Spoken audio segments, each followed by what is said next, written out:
बगावत और दल बदल हमेशा और हर किसी के लिए फायदेमंद नहीं होता, खासकर अगर वो कैडर बेस्ड पार्टी बीजेपी का नेता हो। राजनीति के इतिहास में इसे साबित करने वाले एक से बढ़कर एक किस्से हैं। उत्तर प्रदेश में मुख्यमंत्री योगी के खिलाफ मोर्चा खोलने के बाद जिस तरह केशव प्रसाद मौर्य ठिठक गए, उसके पीछे बीजेपी का इतिहास बड़ी वजह है। केशव प्रसाद मौर्य की हिलोरे मारती महत्वाकांक्षा और फिर उस पर फिरते पाने की क्या है वजह, और वो कौन सी कहानी है जिसकी वजह से केशव प्रसाद मौर्य अपने कदम वापस खींचने को मजबूर हुए। कर्तव्य पथ में आज इसकी बात। नमस्कार, मैं हूं रविशंकर प्रसाद।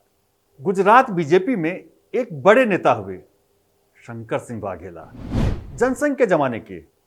1995 में पहली बार गुजरात में 121 सीटें जीतकर बीजेपी ने सरकार बनाई, लेकिन सरकार का चेहरा बने शंकर सिंह वाघेला की जगह केशु भाई पटेल। ये टीस रह रहकर उनके जेहन में चुभती रही। तो मात्र 6 महीने बाद ही वाघेला ने बगावत का बिगुल फूंक दिया और 1/3 से ज्यादा 48 विधायकों को लेकर खजुराहो पहुंच गए, क्योंकि तब मध्य प्रदेश में दिग्विजय सिंह वाली कांग्रेस की सरकार थी। वाघेला के विद्रोह से पार्टी में संकट बढ़ा तो सुरेश मेहता को केशु भाई की जगह मुख्यमंत्री बनाया गया। शंकर सिंह वाघेला ने फौरी तौर पर पार्टी को डिगा तो दिया, लेकिन इसके बाद क्या हुआ? मई 1996 में पार्टी ने गोधरा से वाघेला को उम्मीदवार बनाया, लेकिन राज्य में बीजेपी की बड़ी जीत के बावजूद वाघेला चुनाव हार गए। लोकसभा चुनाव हारने के बाद वाघेला ने अपनी पसंद के मुख्यमंत्री सुरेश मेहता को पद से हटाने की साजिश रच डाली और राष्ट्रीय जनता पार्टी नाम से अलग पार्टी बना डाली। सितंबर 1996 में सुरेश मेहता को पद से हटना पड़ा और राष्ट्रपति शासन लगने के बाद सरकार बनाने के लिए वाघेला कांग्रेस की गोद में बैठ गए। 23 अक्टूबर 1996 को मुख्यमंत्री बनने के बाद 1997 में उन्होंने अपनी पार्टी को कांग्रेस में मिला दिया। बाद में वाघेला को भी विद्रोह का सामना करना पड़ा और अक्टूबर 1997 में वो मुख्यमंत्री के पद से हटा दिए गए, यानी महज 1 साल तक वो मुख्यमंत्री रहे।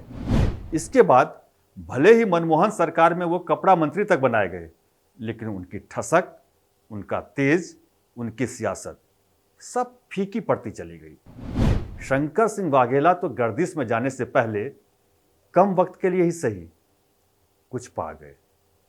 इतिहास बताता है कि बीजेपी से बाहर होने वाला शायद ही कभी किसी बड़े मुकाम तक पहुंच पाया हो। यूपी में योगी आदित्यनाथ को चुनौती देने के लिए एक सीमा को पार करने की कोशिश करते करते केशव प्रसाद मौर्य के पांव ठिठके तो इसकी कोई तो वजह होगी। शंकर सिंह वाघेला जैसे कद्दावर नेता ताकतवर थे तो विद्रोह पर उतारू हुए। क्या यूपी के डिप्टी सीएम केशव प्रसाद मौर्य की वो हैसियत है? आगे हम इसे बताएंगे, लेकिन उससे पहले कुछ ताजा घटनाक्रमों पर नजर डालते हैं। याद कीजिए 14 जुलाई को बीजेपी कार्य समिति की बैठक, जहां मौर्य ने फिल्मी स्टाइल में डायलॉग मारा, संगठन सरकार से बड़ा है।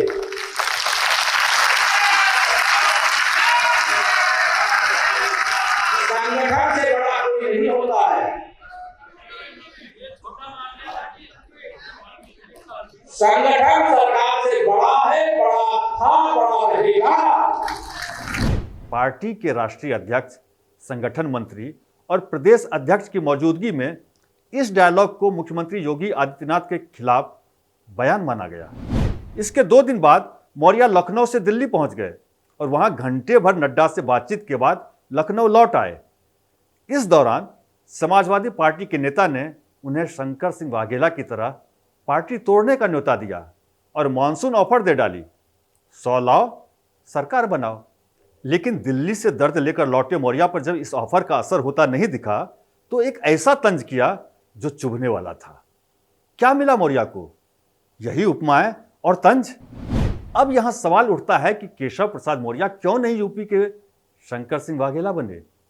इसका पहला जवाब है कि उनके पास 100 विधायक तो छोड़िए, एक भी विधायक हैं या नहीं कोई दावे से नहीं कह सकता। असल में यूपी में बीजेपी के विधायक भी जानते हैं कि जो व्यक्ति सूबे का डिप्टी सीएम होने के बावजूद खुद अपनी सीट नहीं जीत सकता, अपने इलाके के लोगों को जिता नहीं सकता, उसके साथ कोई जाए तो कैसे? ऐसी सोच की वजह है। आंकड़े सच बयां करते हैं। केशव मौर्य केवल एक बार लोकसभा और एक बार विधानसभा चुनाव जीते हैं। मौर्य 2002, 2007 और 2022 में विधानसभा चुनाव हार चुके हैं। 2022 में तो मोदी योगी लहर और खुद यूपी का डिप्टी सीएम होने के बावजूद वो जीत नहीं पाए। यही हाल 2024 लोकसभा चुनाव में उनके इलाके में हुआ। केशव प्रसाद मौर्य के असर वाले कौशाम्बी में सभी 3 सीटों पर बीजेपी को हार मिली। कौशाम्बी, प्रयागराज और प्रतापगढ़ में मौर्य कमल खिलाने में नाकाम हुए, जबकि बीजेपी उन्हें ओबीसी के बड़े चेहरे के तौर पर प्रोजेक्ट करती रही। ये आंकड़े बताते हैं कि मौर्य खुद को भले ही बड़ा नेता माने, लेकिन नतीजे उन्हें असरहीन बताते हैं। नतीजे जो बताते हैं वो मुख्यमंत्री योगी भी समझते हैं। इसलिए मौर्य के दिल्ली प्रवास के दौरान लखनऊ में जब 10 सीटों पर होने वाले उपचुनाव की तैयारियों के लिए बैठक हुई तो उसमें मौर्य का न तो जिक्र हुआ और न जिम्मेदारी दी गई। ये जले पर नमक छिड़कने जैसा था। मौर्य लखनऊ आए तो अपने जख्मों को सहलाने के लिए वहीं टिक गए। अपने इलाके प्रयागराज के फूलपुर में होने वाली इस बैठक को भी भूल गए, जिसमें काशी प्रांत के 16 जिलों और 14 लोकसभा सीटों के 150 से ज्यादा पार्टी पदाधिकारी शामिल हुए। जबकि इस बैठक के वो मुख्य अतिथि थे और यहाँ लोकसभा चुनाव में बीजेपी के उम्मीद से खराब प्रदर्शन की समीक्षा होनी थी।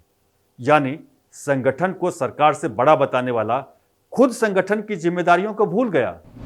यूपी के जिन 10 सीटों पर उपचुनाव होने हैं उनमें फूलपुर भी है, ये मौर्य का इलाका भी है, फिर भी बैठक से किनारा।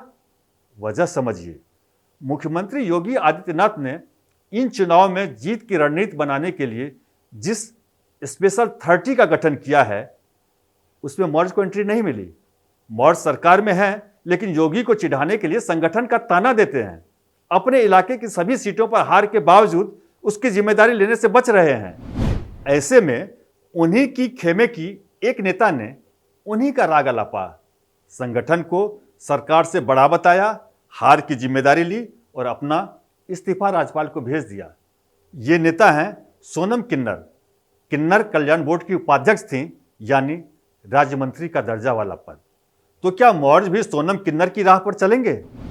मौर्य के समर्थक उन्हें यूपी का शौर्य बताते हैं, उन्हें भावी मुख्यमंत्री बताते हैं और मौर्य को दिल्ली के कुछ आकाओं से जो ऊर्जा मिलती है उससे उन्हें भी ऐसा लगता है। लेकिन मौर्य के साथ प्रधानमंत्री की तस्वीर देखिए, एक भी तस्वीर में प्रधानमंत्री उन पर नजर डालते शायद ही दिखे।